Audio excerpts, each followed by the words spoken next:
내가 누구인가를 풀어가는 과정이 예술의 행위 같다는 생각을 늘 하고 있습니다. 과거를 생각하면서 미래를 생각하고 내가 과연 어떤 작가인지, 개인적으로 어떤 여자인지, 어떤 어머니인지. 저는 어릴 때 시골에서 자랐어요. 집은 병풍 같은 대밭으로 둘러싸여 있고 앞에는 넓게 환히 트인 들판을 바라보고, 그런 배경 때문인지 어릴 때부터 특별하게 갖는 어떤 감성이 좀 있었다고 생각합니다.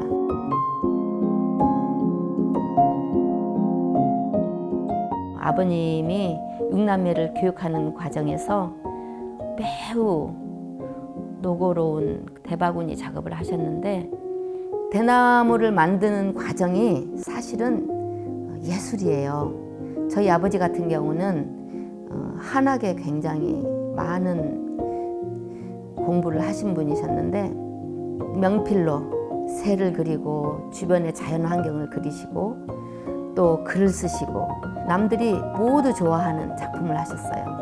그럼에도 불구하고 그런 고된 작업으로만 만들어낸 대바구니로만 6남매를 교육시키기에는 터무니없이 부족했죠. 그래서 어머니는 늘 옷도 직접 만드시고 살림도 도맡아서 하시고 밭일도 하시면서도 농한계는 장사를 하셨습니다. 저는 막내였기 때문에 언니 오빠들이 먼저 도시로 나가서 공부하는 모습들을 보고 11살 때 언니 오빠들을 뒤이어서 서울로 갔습니다. 제가 사는 동네 주변에 큰 공단이 있었는데 그 공단을 가로질러서 초등학교를 가고 중학교를 가고 고등학교를 다녔습니다. 학교를 오가면서 보는 공장에서 열심히 일하는 모습들, 제가 새벽에 별을 보고 학교를 가고 또 별을 보고 집으로 귀가하는 시간들에서 보여지는 사회 전반에 걸쳐진 모습들, 내가 걸어온 모든 길들이 그림에 펼쳐지는, 그래서 어떨 때는 그게 전부 오버랩돼서 그 자체가 그림이고 예술입니다. 막내로 성장하는 과정에서 제가 이미 교육을 받는 중고등학교 시절에 저희 부모님은 연로한 노인이셨고 저는 형제들의 도움으로 그나마 학교를 다녔는데, 제가 중고등학교 때 미술에 소질이 있었나 봐요. 미대를 가라는 권유도 많이 받았지만 미술부에 들어가는 것조차도 저는 몹시 어려운 장벽이었어요. 그 친구들이 물감을 쉽게 사고 화판을 들고 다니는 것 자체가 부러움의 대상이었고, 더군다나 수업 중에 미술 선생님이 방과 후에 화실로 와라 했는데 겁이 나서 못 가던 망설임의 기간이 너무 길었어요. 그렇게 망설이다가 학교를 졸업해버린. 사실 가난하면은 우울해요. 슬프고 하고 싶은 걸 다 못하잖아요.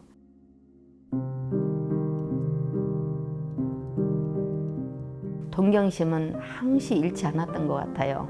연필과 스케치북에 할 수 있는 그림들은 쉬지 않고 스케치를 하고, 그림을 그린다기보다 뭔가 예술 활동, 창작 활동을 하는 거는 저의 생활의 일부였던 것 같아요. 아이들 옷도 제가 천을 끊어다가 직접 만들어 입히고 머리도 직접 다 자르고 뭐든지 손으로 할 수 있었던 건 다 했던 것 같아요. 흙으로 도자기를 빚어서 가까운 도자기 굽는 곳에 가서 구워와서 그것을 제가 생활하는 도자기로 사용하고, 그 생활이 지금도 연장되어 있습니다.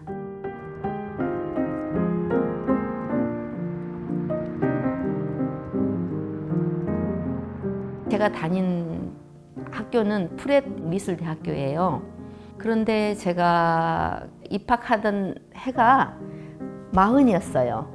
아마 평생 그림에 대한 동경심이 저의 그 용기를 북돋우지 않았나.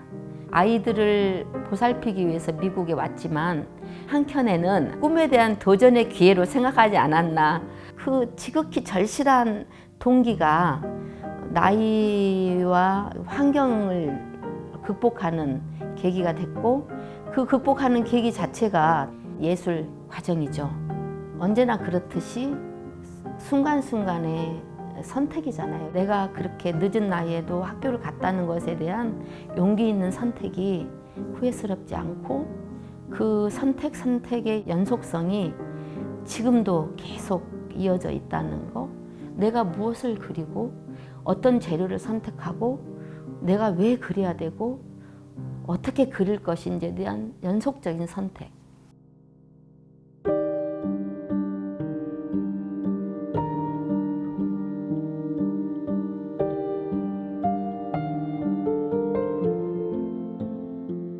공교롭게도 제가 어려운 과정을 입학을 했는데 그 해에 9/11이라는 어마어마한 세계적인 사건이 터졌고 그 사건을 계기로 사회적인 변화뿐만 아니라 개인적에도 어마어마하게 지대한 영향을 끼치는 계기가 됐어요. 어느 날 카페테리아에 렌트한다는 주소지 전화번호 하나 보고 전화하고 그냥 계약하고 주말에 시간이 있을 때 밤에 학교 끝난 다음에 이사를 해놓고 보니까 그 이튿날 아침에 일요일 날 창문을 탁 열어보니까 어마어마한 공동묘지였어요. 반짝반짝 아침 햇살에 빛나는 모든 대리석으로 만든 돌로 만든 비석들이 빛나는데 그냥 싫다는 느낌이 아니고 삶과 죽음의 경계가 이렇게 없구나. 또 다른 정신적인 영역에 직면하게 됐어요.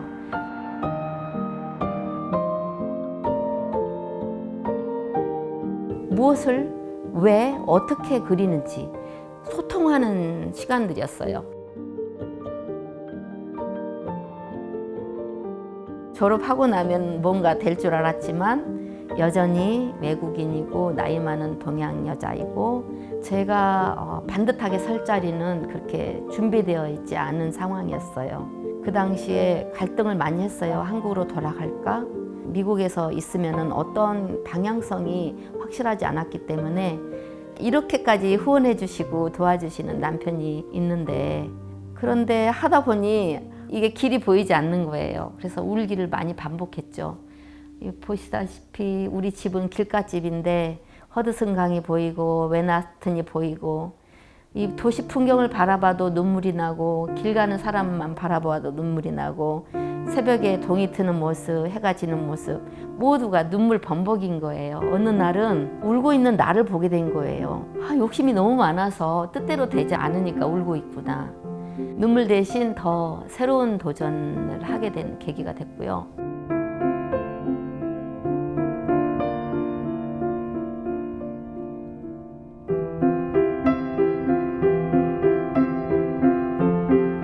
저에게 그림을 배우고 싶다는 분들이 있었어요. 이 한국을 대변하는 어떤 커뮤니티가 있었는데 몸과 마음을 다 털어서 열심히 가르쳤어요. 그러다가 어느 순간 내 그림을 그려야 되겠다. 멀리서 찾지 말자. 내가 생각하는 거, 내 주변의 모든 거, 보여지는 것들, 내 마음을 담는 거, 내가 생각하는 이상적인 것들을 그리자. 도심 속에서 사람이 없어도 사람의 숨결이 느껴지는 그런 도심 풍경을 때로는 밝게, 때로는 어둡게. 낮에 그렇게 열심히 일하고도 밤에 쉬지 않고 일하는 미국인들, 한국인들, 또 어려운 나라에서 이민 와가지고 환경에 치열하게, 극렬하게 살아남는 과정들, 그런 것들을 표현하고 싶었어요.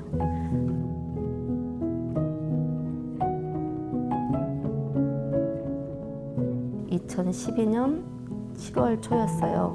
한국에서 예술의 전당에서 개인전을 했을 때인데요. 우연히 화실 근처에 세워놓은 녹슨 철판을 보게 됐어요.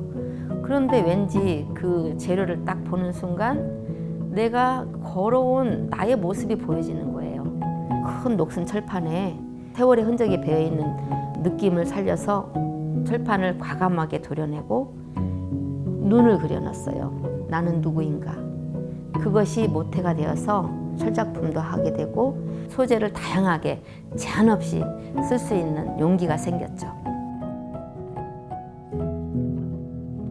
그 자료를 우연히 미국의 그 교수님들께 보여드리고 전시 관계자들께 보여드릴 계기가 됐는데 여기저기 전시 요청을 그때부터 많이 받았어요.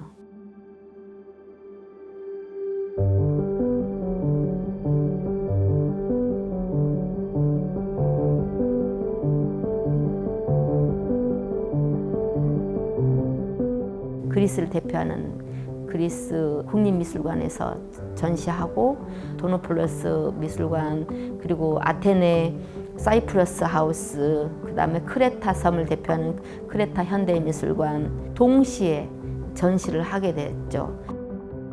대단히 큰 국제전을 치루었기 때문에 다른 어떤 전시도 자신이 있었어요. 그러면은 서양의 문명의 토대인 그리스에서 했으면 우리 동양의 어떤 문명의 발원지 중국을 대표하는 대도시 북경에서 전시를 할 수 있는 기회를 만들어 볼까 해서 준비했는데 의외로 쉽게 허락이 됐어요. 중국 북경의 현대미술관 금인미술관에서 개인전 초대전을 하게 됐습니다. 동양의 문명의 뿌리는 무엇이고 내가 동양인 여자로서 동양을 어떻게 그 문화의 흐름을 작가로서 어떻게 표현할까 고민을 하고 숙지한 결과 어떤 종교나 이념적인 어떤 정치적인 모든 것을 배제한 것이 무엇일까 찾다 보니 그것은 우리의 토템 신앙 샤머니즘이었어요. 제 어릴 때 우리 어머니가 하셨던 것들이 연상이 됐습니다. 저보다 나이 많은 두 오빠가 올라옴 전에 파병되셨는데 절실하게 기도하는 모습을 제가 어릴 때 봤거든요. 그거는 종교도 아니고 그저 어머니로서 자식을 염려하는 간절한 바람이더군요. 무속이라는 말 자체가 생기기도 이전에 하늘을 보고 기원하고 비가 내기를 바라고 날씨가 쾌청하기를 바라고 건강하기를 바라고 안전하기를 바라는 그런 것이 우리 문화의 뿌리구나.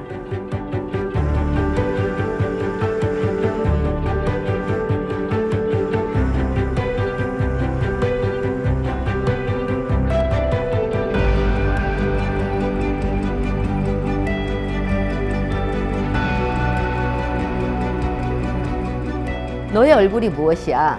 무엇이 너의 작품이야? 라는 질문을 종종 들어왔습니다. 들으면서 저는 생각해요. 내가 왜 한 가지 얼굴이어야 되고 내가 왜 한 가지 표정만 지어야 되는지 하늘의 별자리를 표현하기 위해서는 가장 빛나는 것이 무엇인지 예술가 이전의 인간으로서의 과연 나는 누구인가